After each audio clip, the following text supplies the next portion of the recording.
ये होता है कि इसका मतलब एब्सोल्यूट टेम्परेचर का मतलब ये होता है। तो आई थिंक आपको आर्गेनिक थ्योरी समझ में आ गई होगी। क्या कहते हैं जब आप टेम्परेचर को इंक्रीज करते हो तो जो रेट ऑफ रिएक्शन है वो एक्सपोनेंशियली क्या करती है, इंक्रीज करती है। जब हम मतलब एक ग्राफ प्लॉट करते हैं के वर्सेस टी के बीच में, तो कैसा बनता है, हाइपरबोलिक कर्व वो बनता है। ठीक है, कैसा बनता है, हाइपरबोलिक कर्व वो बनता है। ठीक है, वेरी गुड। ठीक है, सुनना आप, यहाँ पे एक कंसेप्ट आता है एक्टिवेशन एनर्जी का। जो आर्गेनिक थ्योरी है वो ये कहती है कि जो रिएक्शन होती है उसमें सारे जो रिएक्टेंट मॉलिक्यूल्स होते हैं वो पार्टिसिपेट नहीं करते।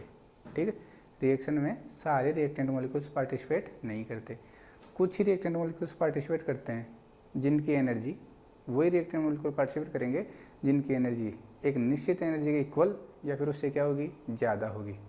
ध्यान से सुनना, आर्डेंस ने क्या कहा, आर्डेंस ने ये कहा कि जो रिएक्शन होती है उसमें जो जितने रिएक्टेंट मॉलिक्यूल होते हैं वो सारे के सारे क्या नहीं होते, रिएक्शन में पार्टिसिपेट नहीं करते। ठीक है, रिएक्शन में पार्टिसिपेट नहीं करते, केवल कुछ ही रिएक्टेंट मॉलिक्यूल्स रिएक्शन में पार्टिसिपेट करते हैं। तो वही रिएक्टेंट मॉलिक्यूल पार्टिसिपेट करेंगे जिनकी एनर्जी एक निश्चित एनर्जी की या तो इक्वल होगी या उस एनर्जी से क्या होगी, ज़्यादा होगी। और ऐसे जो मॉलिक्यूल्स होंगे जो रिएक्शन में पार्टिसिपेट करेंगे उन मॉलिक्यूल्स को एक्टिवेटेड पार्टिकल्स अपन कहते हैं या एक्टिवेटेड मॉलिक्यूल्स अपन कहते हैं। ठीक है, जो मॉलिक्यूल रिएक्शन में पार्टिसिपेट करेंगे उनको क्या कहते हैं, एक्टिव मॉलिक्यूल या फिर एक्टिवेटेड मॉलिक्यूल्स अपन कहते हैं। ठीक है भाई, आया समझ में। अब जो एक्टिवेटेड मॉलिक्यूल्स होते हैं वो क्या करते हैं, उनको रिएक्शन में कन्वर्ट होने के लिए कुछ एक्स्ट्रा अमाउंट में एनर्जी की नीड होती है, उसको क्या कहते हो आप, एक्टिवेशन एनर्जी। क्या कहते हो, एक्टिवेशन एनर्जी अपन उसको कहते हैं। ठीक है, ध्यान रखना, जितने ज़्यादा एक्टिवेट मॉलिक्यूल होंगे उतनी ज़्यादा क्या होगी, रिएक्शन की रेट होगी। ध्यान रखना, जितने ज़्यादा एक्टिवेट मॉलिक्यूल होंगे रेट ऑफ रिएक्शन उतनी क्या होगी, ज़्यादा होगी। और उन एक्टिवेट मॉलिक्यूल्स के बीच में कोलिजन्स उतने क्या होंगे, ज़्यादा होंगे। ठीक है, कोलिजन्स उतने क्या होंगे, ज़्यादा होंगे। ठीक है भाई, तो ये आर्गेनिक्स की थ्योरी थी, वो मैंने आपको एक्सप्लेन कर दी है। और यही आर्गेनिक्स की थ्योरी में अपने पास एक कंसेप्ट आता है, कंसेप्ट ऑफ एक्टिवेशन एनर्जी। क्या होता है, concept of activation energy, concept of activation energy. ठीक है भाई, concept of activation energy important है भाई, बहुत इंपॉर्टेंट, समझना, ध्यान से समझ लो। देखो भाई, एक कर्व से समझा रहा हूँ मैं आपको।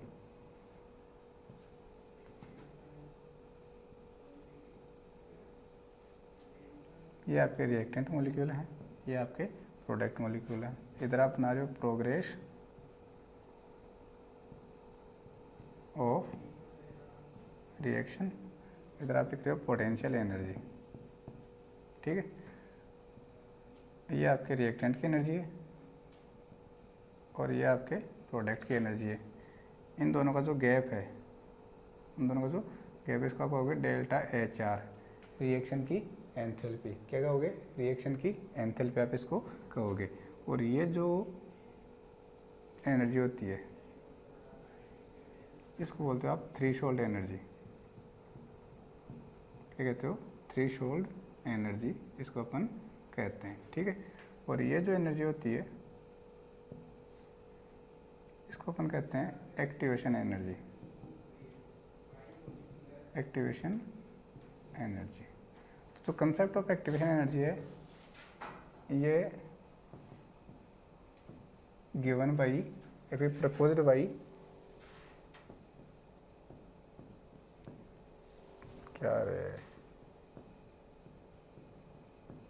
proposed by Arrhenius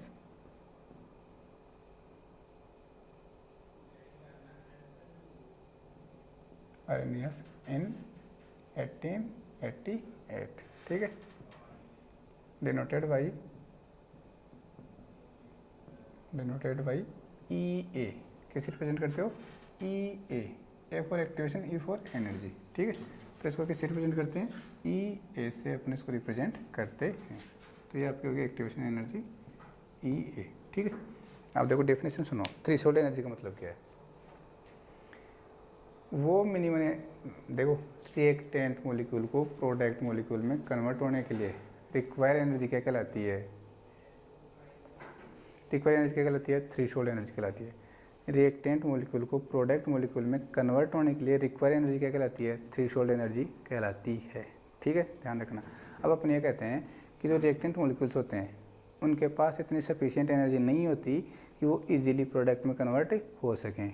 ठीक है, तो उनकी एनर्जी होती है, उनकी जो एनर्जी होती है वो रिएक्शन की एनर्जी से क्या होती है, कम होती है। ठीक है भाई, देखो रिएक्टेंट मॉलिक्यूल्स को इतना एनर्जी बैरियर क्रॉस करके इधर आना होता है, तो अगर इनके पास इतनी एनर्जी हो, अगर इनके पास इतनी एनर्जी हो रिएक्टेंट मॉलिक्यूल के पास, तो ये इजीली प्रोडक्ट में कन्वर्ट हो सकते हैं। लेकिन इनकी एनर्जी तो इतनी ही है, लेकिन इनकी एनर्जी तो क्या है, इतनी ही है। ठीक है, तो हम क्या कहेंगे कि इन रिएक्टिंग मॉलिक्यूल्स को कुछ एक्स्ट्रा अमाउंट में एनर्जी क्या करनी पड़ती है, गेन करनी पड़ती है। किसके लिए, रिएक्शन में पार्टिसिपेट करने के लिए। तो उस एक्स्ट्रा अमाउंट में जो एनर्जी आप प्रोसीड जो गेन कर रहे हो उसको कहते हैं एक्टिवेशन एनर्जी। क्या कहते हैं उसको, एक्टिवेशन एनर्जी उसको कहते हैं। ठीक है, तो पहले थ्रेशोल्ड एनर्जी की डेफिनेशन लिख सकते हो क्या, मैं ओरली बोल रहा हूँ, आप लिख लेना। थ्रेशोल्ड एनर्जी क्या लिखोगे, रिएक्टेंट मॉलिक्यूल को प्रोडक्ट मॉलिक्यूल में कन्वर्ट होने के लिए रिक्वायर एनर्जी क्या कहलाती है, क्या कहलाती है, थ्रेशोल्ड एनर्जी कहलाती है। ठीक है, the minimum energy required to convert reactant molecule into product molecule called threshold energy. The minimum energy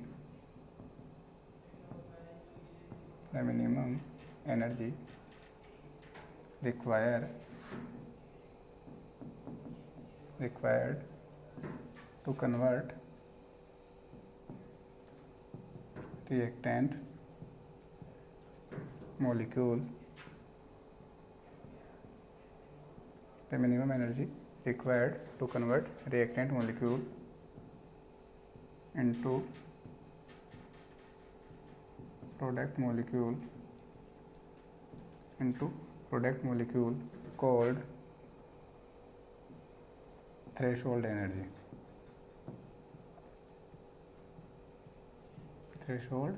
energy. ठीक है, अब हमने क्या कहा कि जो रिएक्टिंग मॉलिक्यूल्स होते हैं उनकी एनर्जी क्या होती है, लेस देन थ्रेशोल्ड एनर्जी होती है। ये पूरी एनर्जी क्या है, ये पूरी एनर्जी क्या है, थ्रेशोल्ड एनर्जी है। ठीक है, और जो रिएक्टिंग मॉलिक्यूल्स होते हैं इनकी एनर्जी थ्रेशोल्ड एनर्जी क्या होती है, कम होती है।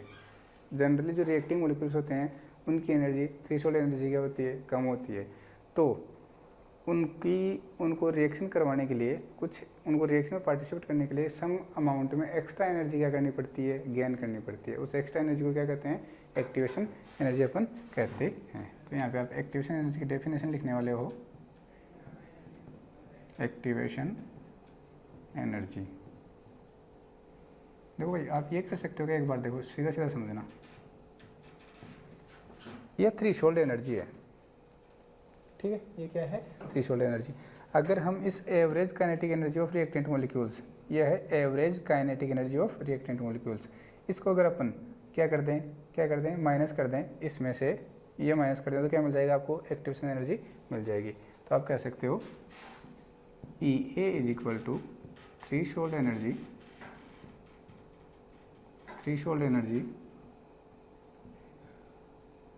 Minus average energy of reactant molecule, average energy of reactant molecule. सही है क्या, जो एक्टिवेशन एनर्जी है वो आप कैसे लिख सकते हो, activation energy is the difference, activation energy is the difference between threshold energy and average energy of reacting molecules. ठीक, आप कह सकते हो the difference between threshold energy and average energy of reacting molecules is called activation energy. तो एक तो definition यहाँ से आप बना सकते हो, और इसकी जो दूसरी डेफिनेशन है वो मैं आपको लिखवा देता हूँ, लिखना लिख लेना, the minimum extra amount of energy, the minimum the minimum extra amount of energy, the minimum extra amount of energy absorbed, the minimum extra amount of energy absorbed by the reactant molecule, absorbed by the reactant molecule, by the reactant molecule, so that their energy become equal to, so that their energy become to, so that their energy become equal to threshold energy value, become equal to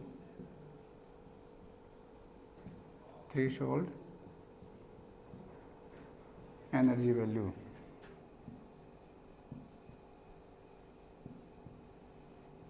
Energy value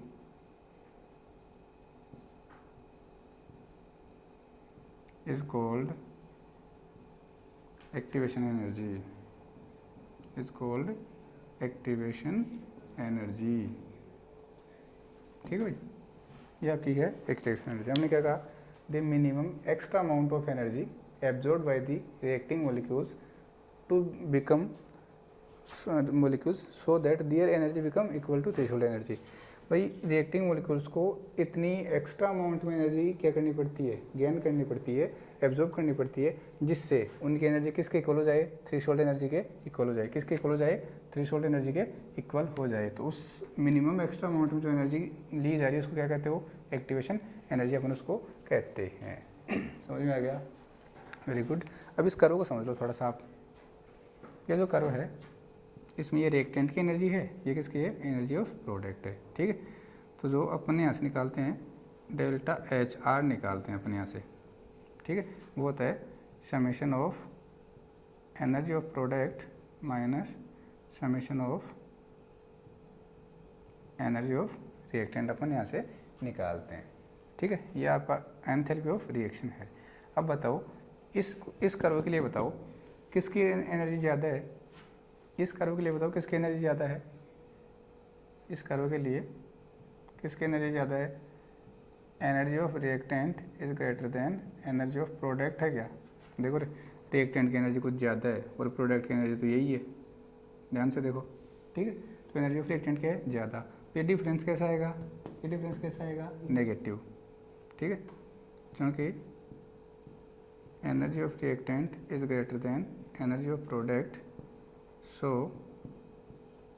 delta H R is equal to कैसा आ गया, negative. तो delta H are है, ये क्या है, enthalpy of reaction. और अगर ये नेगेटिव आ गया इसका मतलब रिएक्शन कैसी है, रिएक्शन इज एक्सोथर्मिक। कैसी है, एक्सोथर्मिक, मतलब during course of reaction energy release, during course of reaction energy release. Exothermic का मतलब यही होता है कि रिएक्शन के दौरान एनर्जी क्या हो, रिलीज होती है। ठीक है, दूसरा कर्व मैं बना रहा हूँ यहाँ पे।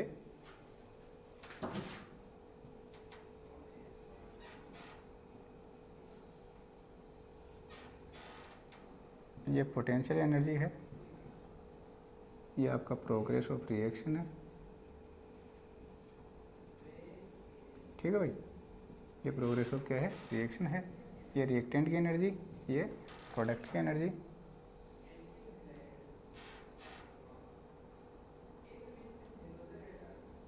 ओ हो, ये आपका क्या हो गया, डेल्टा एच आर हो गया। अब देखो रे, रिएक्टेंट मॉलिक्यूल को कितनी एनर्जी और गेन करनी पड़ेगी, इतनी ही करनी पड़ेगी इस बार तो ये क्या हो जाएगी, ई ए हो जाएगी। और ये आपकी पूरी क्या रहेगी, थ्रेशोल्ड एनर्जी।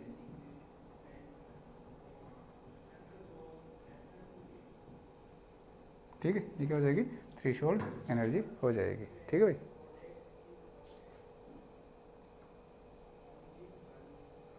ठीक है, ओके, ठीक है। देखो अब देखो इसमें यहाँ क्या कह सकते हो, किसकी एनर्जी ज़्यादा है, देखो किसकी एनर्जी ज़्यादा है, प्रोडक्ट की। तो आप यहाँ कह सकते हो energy of product is greater than energy of reactant. हमें क्या कैलकुलेट करना है, डेल्टा एच आर कैलकुलेट करना है। कैसे करते हो, summation of energy of product minus summation of energy of reactant. चूँकि energy of product is greater than energy of reactant, so delta H R become positive. Delta H R कैसा होगा, positive होगा। तो आपकी रिएक्शन कैसी होगी, reaction कैसी होगी, एंडोथर्मिक। रिएक्शन कैसी होगी, एंडोथर्मिक। Reaction is endothermic. समझ में आ गया मतलब, एंडोथर्मिक का मतलब क्या है कि उस रिएक्शन के दौरान आपको एनर्जी रिक्वायर होगी, एनर्जी क्या होगी, रिक्वायर होगी, उसका मतलब होता है एंडोथर्मिक। ठीक है, तो ये आपका एक्टिवेशन एनर्जी का जो थ्योरेटिकल पोर्शन था वो खत्म होता है। अब इसका अपन क्या करते हैं, डिटर्मिनेशन ऑफ एक्टिवेशन एनर्जी करते हैं। ठीक है भाई, क्या करते हैं, डिटर्मिनेशन ऑफ एक्टिवेशन एनर्जी। आप पॉज करके लिख सकते हो इसको। एक्टिवेशन एनर्जी का जो कॉन्सेप्ट है किसने दिया था, आरएनएस ने दिया था। कब दिया था, 1888 में दिया था। ठीक है, रिप्रेजेंट कैसे करते हैं इसको, ई से रिप्रेजेंट करते हैं। ठीक है भाई, ध्यान रखना। ओके, डिटर्मिनेशन ऑफ डिटर्मिनेशन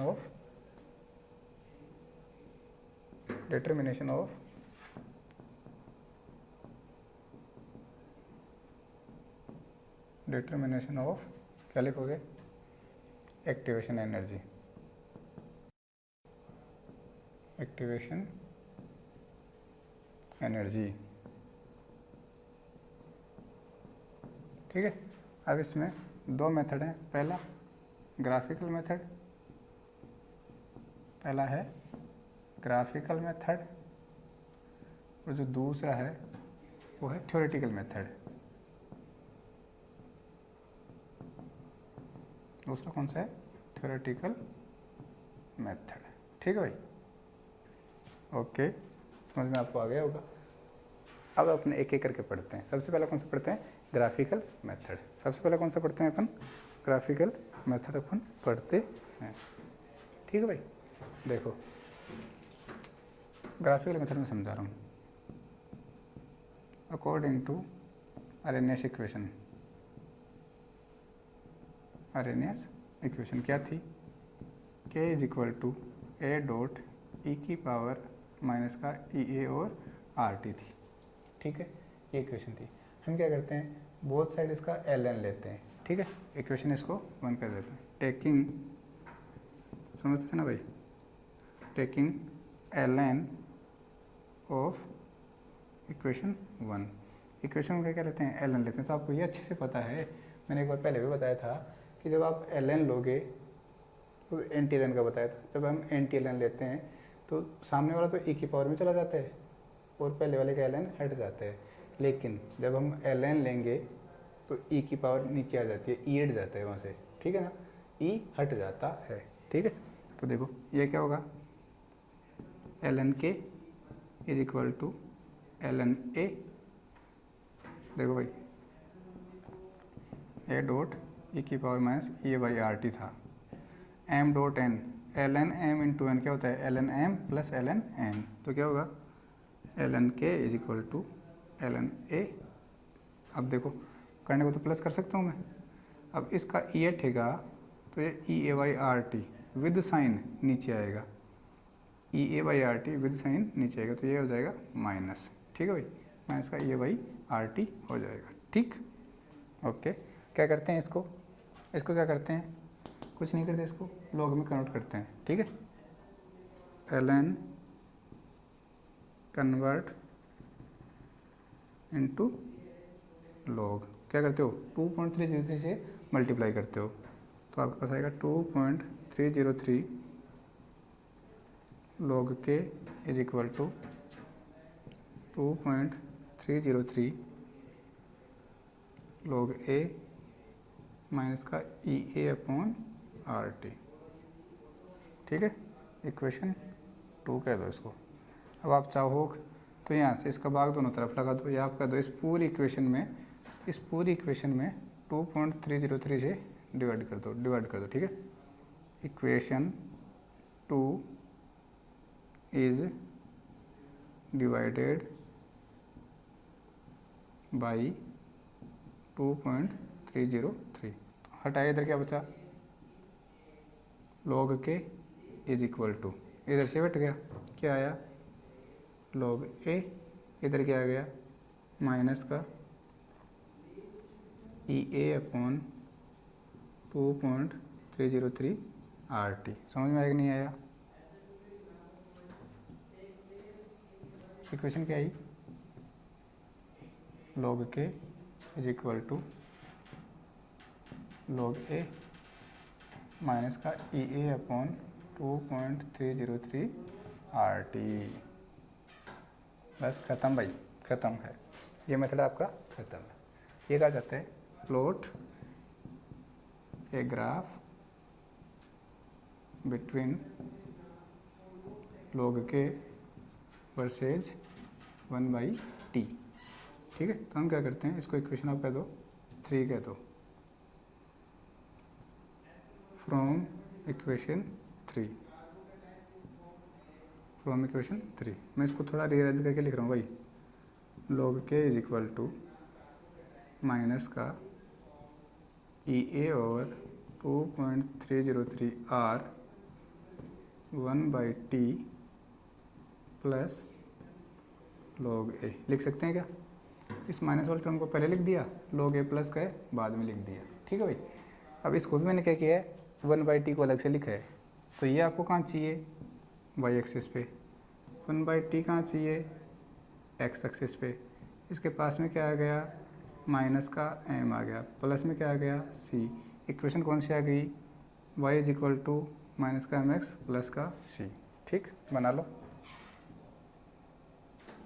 देख लो, देख रहे हैं? इधर क्या लिखा आपने, log के, इधर क्या लिखा 1/t, माइनस का mx प्लस c बनाए तो ये वाला कर्व बनेगा। ठीक है, वेरी गुड। बताओ स्लोप क्या है इसका स्लोप क्या आया, स्लोप आपके पास आया है माइनस का E A over 2.303 R. Very good. Intercept क्या है इसका, ये आ गया इसका इंटरसेप्ट,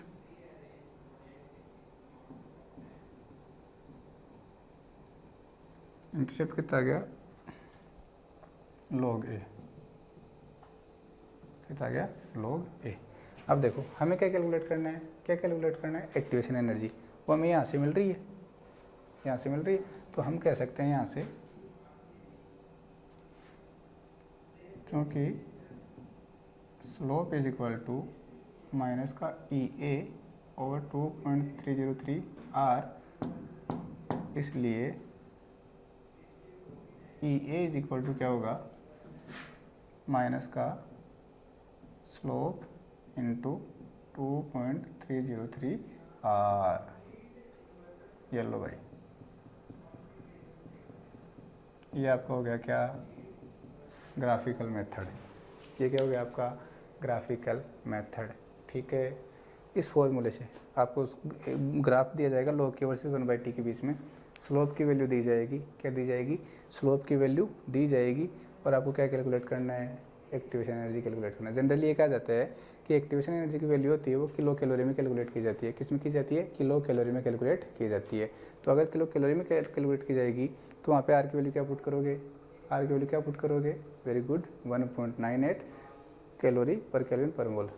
कैलकुलेशन को इजी बनाने के लिए आप 1.98 को 2 मान सकते हो। इसका ले लो स्क्रीन, पॉज करो और इसको आप लिख लेना। अब अपन नेक्स्ट मेथड की तरफ चलते हैं, अपने मिटाऊँ इसको। ठीक है, वेरी गुड, तो मैं इसको मिटा रहा हूँ। अब अपन अपने नेक्स्ट मेथड की तरफ चलते हैं, जिसका नाम है थ्योरेटिकल मेथड, मेथड। ठीक है भाई, ये अपन पढ़ने जा रहे हैं। तो वही अकॉर्डिंग टू अरेनियस इक्वेशन। पहले में ध्यान रखना, यहाँ पे मैं एक अजम्पशन मान रहा हूँ कि T1 टेम्परेचर पे at temperature T1 rate constant क्या होगा, K1 होगा। ठीक है, ऐसे ही रेट कांस्टेंट क्या हो जाएगा, K1। ऐसे ही एट टेम्परेचर T2 तो रेट कांस्टेंट हो क्या हो जाएगा, K2। एंड मैंने माना है T2 is greater then T1, ऐसा अपन ने माना है, तो K2 इज ग्रेटर देन क्या हो जाएगा, K1 हो जाएगा। ठीक है, तो मैं लिख रहा हूँ K इज इक्वल टू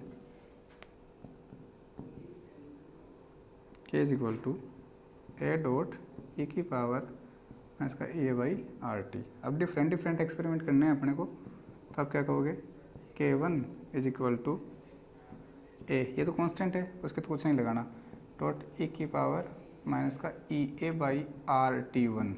ठीक है, ठीक है, इक्वेशन 1।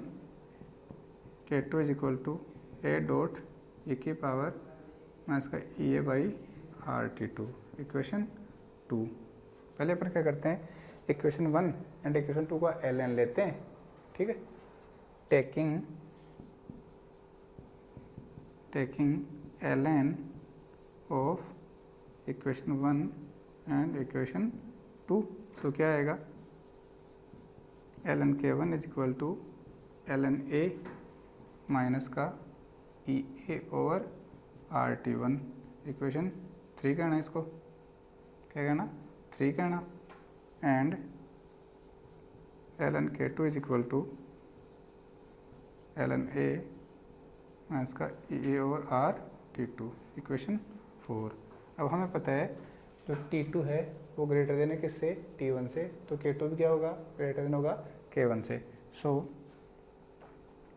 इक्वेशन 4 माइनस का इक्वेशन 3 अपन करते हैं। ठीक है भाई, इक्वेशन 4 माइनस इक्वेशन 3 अपन करते हैं। आगे ले जाएं, ये लो इधर ले जा रहा हूँ। ठीक है, इक्वेशन 4 क्या है, ln K2 माइनस का ln K1 हो जाएगा। क्या, लेफ्ट साइड वालों को लेफ्ट साइड का उठाओ और राइट साइड वालों को राइट साइड का उठाओ। तो इक्वेशन 4 में ln K2 है minus ln K1 left side में आ जाएगा, ठीक है, घटा दिया, is equal to ln A।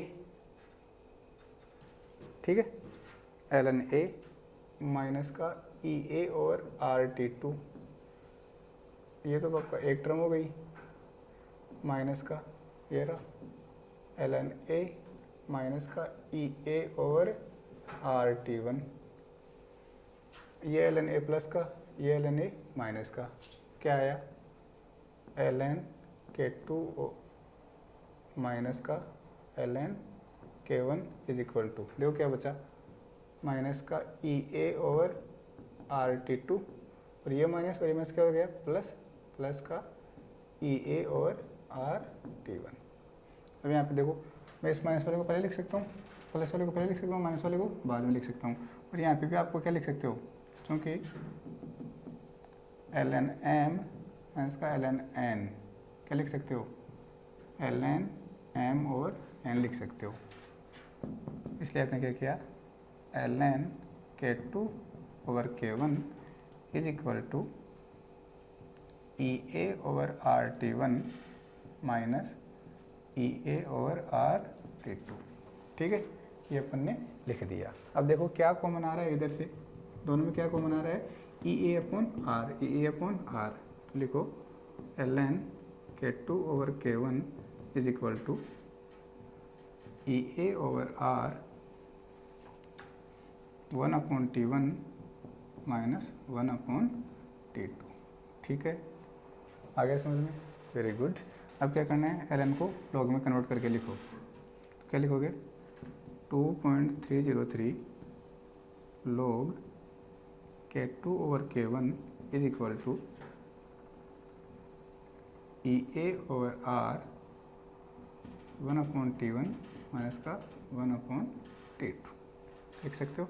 अब चाहो तो यहाँ पे एलसीएम लेके सोल्व कर सकते हो, इस 2.303 को इधर मल्टीप्लाई कर दो तो क्या निकालोगे, K2 और K1 और इधर क्या बचेगा log, ठीक है, is equal to EA upon 2.303 R, एल्सियम लिया आपने T1 T2, T1 से T1 कटा, क्या बचा T2, क्या बचा T2 को से मल्टीप्लाई किया क्या जाएगा T2 माइनस का T1, ठीक है। देखो फिर T2 का भाग लगो, T2 बढ़ जाएगा, T1 आएगा, T1 को 1 से मल्टीप्लाई करोगे तो T1 आ जाएगा। ये आपकी इक्वेशन आ गई भाई, आरएनएस इक्वेशन, दूसरी वाली इक्वेशन आपके पास आ गई है। अब हमें किसकी वैल्यू फाइंड करनी है, EA की वैल्यू फाइंड करनी है। तो बस आ गया आंसर अपना, EA इज इक्वल टू, इन सब को उठा के इधर भेज दो तो क्या आएगा 2.303 R log K2 over K1 into T1 T2 over T2 minus का T1, ठीक है भाई। ये लो, ये आपका क्या हो गया थ्योरेटिकल डिटर्मिनेशन, क्या हो गया theoretical determination of activation energy, ठीक है, theoretical determination of activation energy. समझ में आ गया, यहाँ से आप कैलकुलेट कर सकते हो सब कुछ। K2 और K1 क्या है, K1 क्या है T1 टेम्परेचर पे रेट कांस्टेंट, K2 क्या है T2 टेम्परेचर पे रेट कांस्टेंट, ठीक है। ये T1 और T2 सब कुछ आपके पास आ गए, R गैस कांस्टेंट है, सब कुछ आपके पास आ चुका है।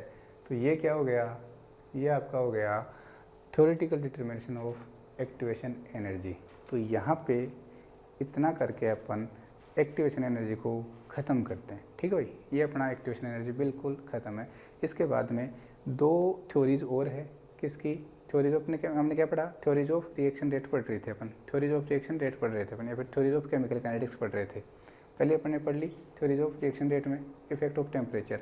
अब अपन क्या पढ़ने वाले हैं, कोलिजन थ्योरी और एक्टिवेटेड कॉम्प्लेक्स थ्योरी, दो थ्योरी और पढ़ने वाले हैं। तो एक बार आप क्या करो, इसको पॉज करके इसको अच्छे से उतार लो, फिर अपन जो थ्योरी हैं वो और पढ़ते हैं, ठीक, उतार लो।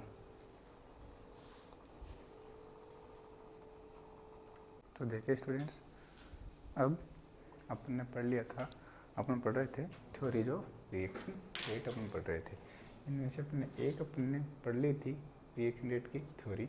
अब अपन क्या करते हैं, अपने नेक्स्ट टॉपिक की तरफ मूव करते हैं, जिसका नाम है, दूसरी थ्योरी है, ठीक है, और वो है कोलिजन थ्योरी। कोलिजन थ्योरी, ठीक भाई, सुनना फटाफट। इसके बारे में मैं क्या कर देता हूँ, आपको एक बार ओवरव्यू दे देता हूँ, फिर अपने इसका जो मेन डेरिवेशन पोर्शन है वो अपन पढ़ते हैं, ठीक है। कोलिजन थ्योरी क्या बोलती है, कोलिजन थ्योरी ये बोलती है कि जो आपके रिएक्टेंट मॉलिक्यूल्स होते हैं, आपके जो रिएक्टेंट मॉलिक्यूल होते हैं उनमें क्या होती है, कोलिजन्स होती है, उनमें क्या होती है, कोलिजन्स होते हैं। और उन कोलिजन्स की वजह से जो रिएक्टेंट मॉलिक्यूल होते हैं वो एक्टिवेटेड होते हैं, ध्यान रखना, due to collision reactant molecules are activated, है ना। और वो जो एक्टिवेटेड मॉलिक्यूल्स हैं वही किस में कन्वर्ट होते हैं, प्रोडक्ट में कन्वर्ट होते हैं। सबसे पहले क्या होगा, रिएक्टेंट मॉलिक्यूल में क्या होगी, कोलिजन्स होगी, और उन कोलिजन से रिएक्टेंट मॉलिक्यूल क्या होंगे, एक्टिवेटेड होंगे, ठीक है। और एक्टिवेटेड जो मॉलिक्यूल्स हैं वही किस में कन्वर्ट होते हैं, प्रोडक्ट में कन्वर्ट होते हैं। ये कहा जाता है नंबर ऑफ एक्टिवेटेड मॉलिक्यूल्स जितने ज़्यादा होंगे, नंबर ऑफ एक्टिवेटेड मॉलिक्यूल्स जितने ज़्यादा होंगे, रेट ऑफ रिएक्शन उतनी क्या होगी, ज़्यादा होगी। अब ये कहा जाता है कि जो रिएक्शन में पार्टिसिपेट करते हैं रिएक्टेंट मॉलिक्यूल, जितने के जितने, मान लो आपके पास 100 रिएक्टेंट मॉलिक्यूल पार्टिसिपेट कर रहे हैं, ठीक है। तो ये कहा जाता है कि जितने रिएक्टेंट मॉलिक्यूल पार्टिसिपेट करते हैं वो सारे के सारे एक्टिवेटेड नहीं होते हैं, ध्यान रखना। जितने रिएक्टेंट मॉलिक्यूल रिएक्शन में पार्टिसिपेट करते हैं सारे के सारे क्या नहीं होते, एक्टिवेटेड नहीं होते। उनका एक fraction of molecule which get activated, मतलब जो मॉलिक्यूल्स हैं उनका कुछ फ्रैक्शन ही क्या होता है, एक्टिवेटेड होता है, और वही क्या फॉर्म करता है, प्रोडक्ट फॉर्म करता है। सारे के सारे रिएक्टेंट मॉलिक्यूल एक्टिवेटेड होकर प्रोडक्ट फॉर्म नहीं करते। क्यों नहीं करते, देखो जो रिएक्टेंट मॉलिक्यूल हैं उनको एक्टिवेटेड होने के लिए क्या जरूरी है, रिएक्टेंट मॉलिक्यूल को एक्टिवेटेड होने के लिए क्या जरूरी है, उनके बीच में क्या होनी चाहिए, कोलिजन्स होनी चाहिए, ठीक है। रिएक्टेंट मॉलिक्यूल्स के बीच में क्या होनी चाहिए, कोलिजन्स होनी चाहिए। तो ये कहा जाता है all collisions are not effective all collisions are not effective, जितने कोलिजन्स हो रहे हैं वो सारे इफेक्टिव नहीं होती, ठीक है। A fraction of effective collision are take place, मतलब जो टोटल कोलिजन है उनका कोई एक फ्रैक्शन ही इफेक्टिव कोलिजन होता है। अब इसका मतलब क्या है कि कोलिजन्स होने के लिए कुछ कंडीशंस हैं, कोलिजन्स होने के लिए भी कुछ कंडीशंस हैं। पहला, मॉलिक्यूल के पास सफिशिएंट काइनेटिक एनर्जी होनी चाहिए, खुद की काइनेटिक एनर्जी होनी चाहिए, ठीक है। मॉलिक्यूल के पास क्या होनी चाहिए, काइनेटिक एनर्जी होनी चाहिए, किसके क्या करने के लिए, मूव करने के लिए, ठीक है। दूसरा कि मॉलिक्यूल के पास जो क्या कोलिजन्स होंगे उसके लिए सफिशिएंट काइनेटिक एनर्जी होनी चाहिए। दूसरा, उसके पास क्या होना चाहिए, सफिशिएंट ओरिएंट या करेक्ट ओरिएंटेशन होना चाहिए। क्या होना चाहिए, करेक्ट ओरिएंटेशन होना चाहिए। अगर ये दो चीज़ें मॉलिक्यूल के पास है, एक तो सफिशिएंट काइनेटिक एनर्जी है और उसका ओरिएंटेशन बिल्कुल सही है, तो क्या होगा, वो मॉलिक्यूल्स उनके बीच में क्या हो जाएगी, कोलिजन्स हो जाएगी और वो मॉलिक्यूल एक्टिवेटेड हो जाएंगे और एक्टिवेटेड होकर क्या बना लेंगे, प्रोडक्ट बना लेंगे। ध्यान रखना, फिर से रिपीट कर देता हूँ फटाफट में, जो रिएक्टेंट मॉलिक्यूल होते हैं वो वाया कोलिजन्स किस में कन्वर्ट होते हैं, प्रोडक्ट में, ठीक है। ये कहते हैं पहले रिएक्टेंट मॉलिक्यूल्स में क्या होती है, कोलिजन्स होती है, जिससे रिएक्टेंट मॉलिक्यूल क्या हो जाते हैं, एक्टिवेटेड हो जाते हैं और वो एक्टिवेटेड मॉलिक्यूल किस में कन्वर्ट होते हैं, प्रोडक्ट में कन्वर्ट होते हैं। सारे के सारे रिएक्टेंट मॉलिक्यूल प्रोडक्ट में कन्वर्ट नहीं होते हैं, या फिर सारे के सारे रिएक्टेंट मॉलिक्यूल एक्टिवेटेड नहीं होते हैं।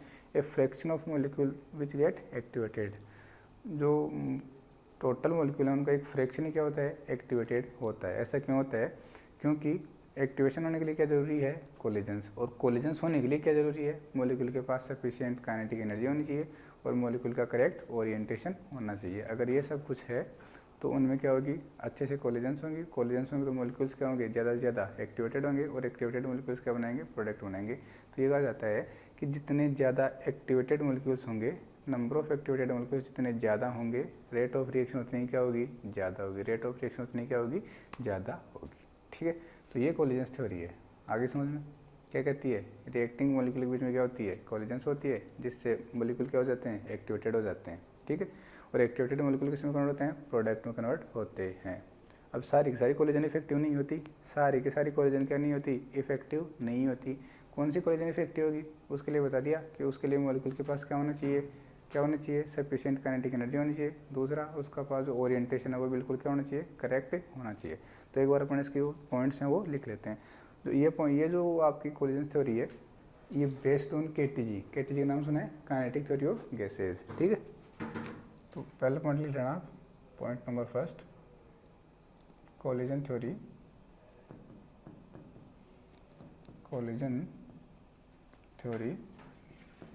Is based on KTG, kinetic theory of gases, kinetic theory of gases, ठीक है भाई। दूसरा पॉइंट क्या कहता है इसका दूसरा पॉइंट, कहता है for a reaction to occur,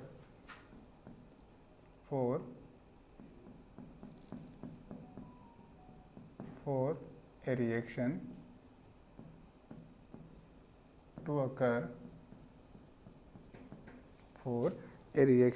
to occur, there must be collisions between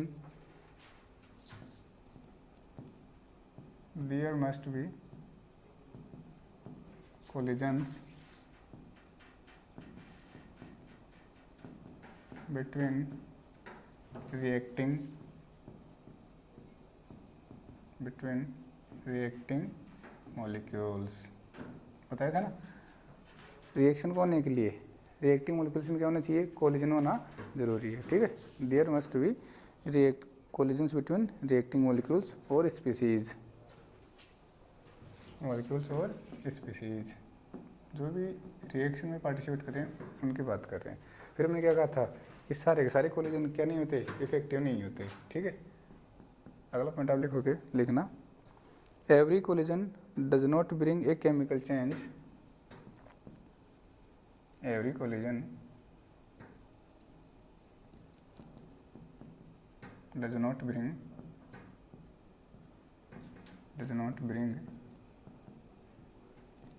a chemical change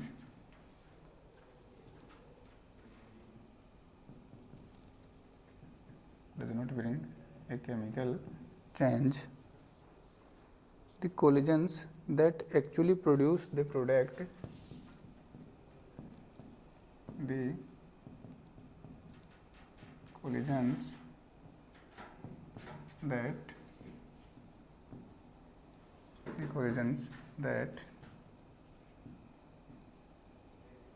actually produce the product, the collisions that actually produce the product are effective collisions. इनको क्या बोलते हैं? are effective collisions.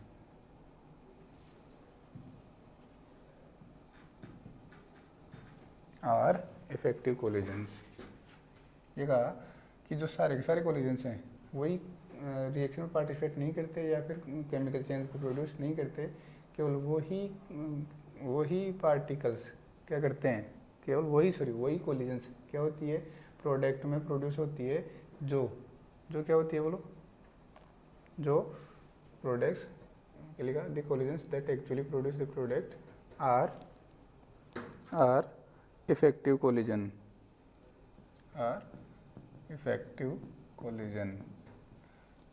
जो effective collisions होते हैं वही product में convert होते हैं, ठीक है भाई, आर इफेक्टिव कोलिजन्स. अब इफेक्टिव कोलिजन्स के लिए मैंने क्या बताया था कि उनके पास मॉलिक्यूल के पास सफिशिएंट काइनेटिक एनर्जी होनी चाहिए और करेक्ट होनी चाहिए, ओरिएंटेशन उनका होना चाहिए. आगे लिखना the effective collisions which bring chemical change, the effective collisions which brings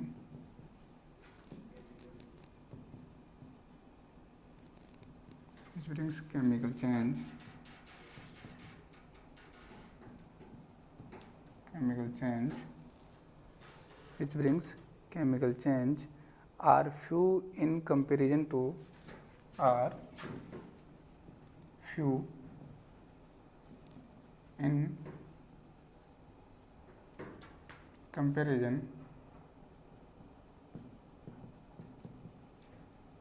ठीक है, आर फ्यू इन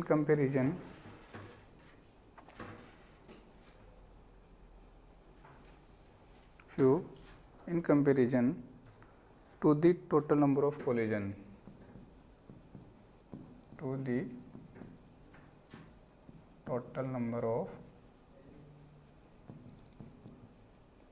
कोलिजन्स. इसका मतलब समझना भाई, इसका मतलब क्या है. हमने ये कहा कि सारे के सारे कोलिजन क्या नहीं होते, इफेक्टिव नहीं होते, ठीक है. सारे के सारे कोलिजन क्या नहीं होते, इफेक्टिव नहीं होते, मतलब सारे के सारे कोलिजन्स प्रोडक्ट में प्रोड्यूस वो नहीं होते, मतलब रिएक्शन में केमिकल चेंज के लिए रिस्पॉन्सिबल नहीं होते. केवल कुछ ही टोटल नंबर ऑफ मॉलिक्यूल्स के कंपैरिजन में कुछ ही कोलिजन्स, ठीक है, या फिर टोटल नंबर ऑफ कोलिजन्स की कंपेयर में कुछ ही कोलिजन्स क्या होते हैं, इफेक्टिव होते हैं और केमिकल चेंज को वो प्रोड्यूस करते हैं. कुछ ही, ध्यान रखना, कुछ ही कोलिजन्स. मैंने कहा था कौन से कोलिजन्स इफेक्टिव होंगे, जिनमें रिएक्टेंट मॉलिक्यूल होते हैं उनके पास सफिशिएंट काइनेटिक एनर्जी होगी और करेक्ट ओरिएंटेशन होगा. तो ये पॉइंट है, अच्छे से आप उसको पढ़ना. नेक्स्ट पॉइंट है only a certain fraction of the total number of collisions, only a certain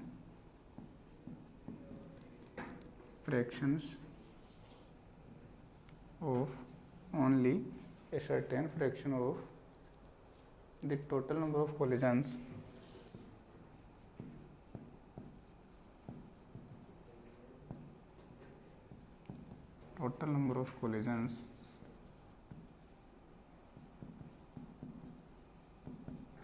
only a certain fraction of total number of collisions is effective in forming the product.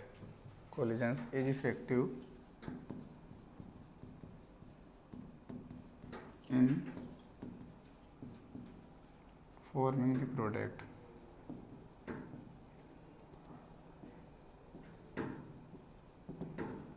ठीक है।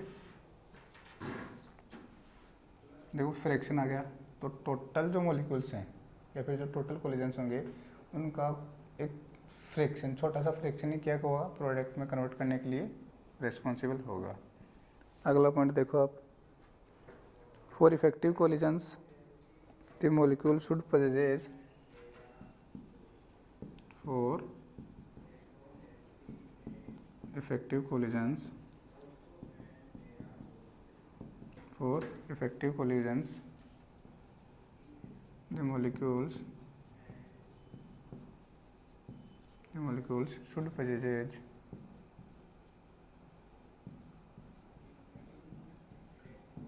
first sufficient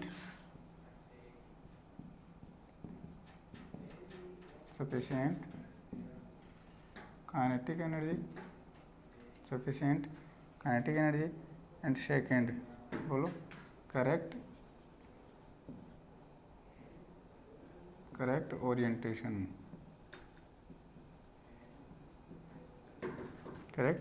ये क्या है आपका, kinetic energy. ये किसके लिए responsible है, इफेक्टिव कोलिजन्स के लिए ये क्या है, रेस्पॉन्सिबल है। ठीक है, आप चाहो तो बना सकते हो। देखो आपके पास जैसे मान लो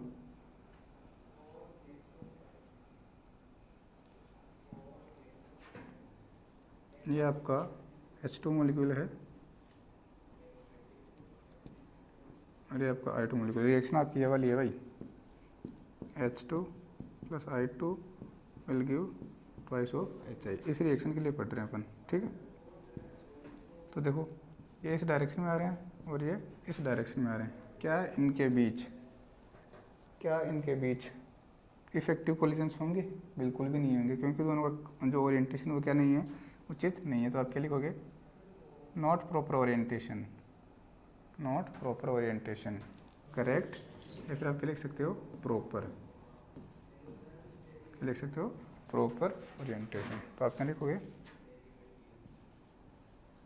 ये प्रॉपर ओरिएंटेशन, PRO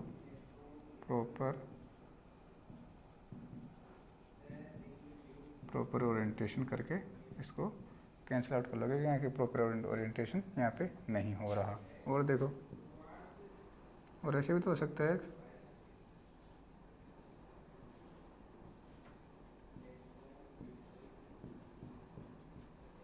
ऐसे भी तो हो सकता है, ये भी यहाँ भी क्या नहीं होंगे, आपकी इफेक्टिव कोलिजन्स नहीं होंगे।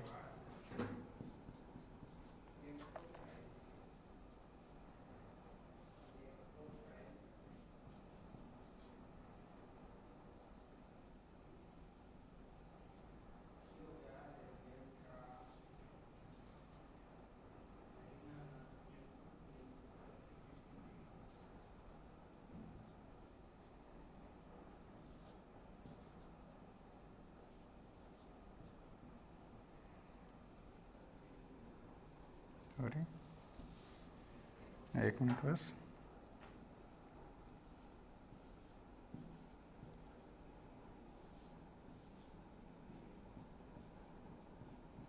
ये तो मॉलिक्यूल्स इस टाइप से आए,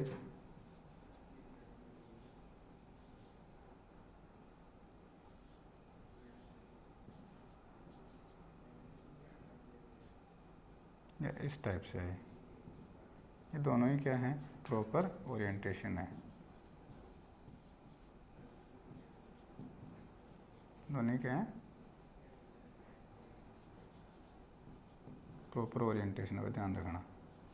ठीक है, तो यहाँ पे रिएक्शन हो जाएगी, बाकी और कंडीशंस में रिएक्शन नहीं होगी। तो आपको पता होना चाहिए कि इफेक्टिव कोलिजन्स के लिए मॉलिक्यूल के पास सफिशिएंट काइनेटिक एनर्जी होनी चाहिए, उनके पास प्रॉपर ओरिएंटेशन होना चाहिए। ठीक है, तो ये आपकी कुछ मेन पॉइंट्स थे इस कोलिजन्स थ्योरी के, वो आपको अच्छे से लर्न करने हैं। अब अपन हेडिंग डालेंगे, कैलकुलेशन ऑफ रेट कांस्टेंट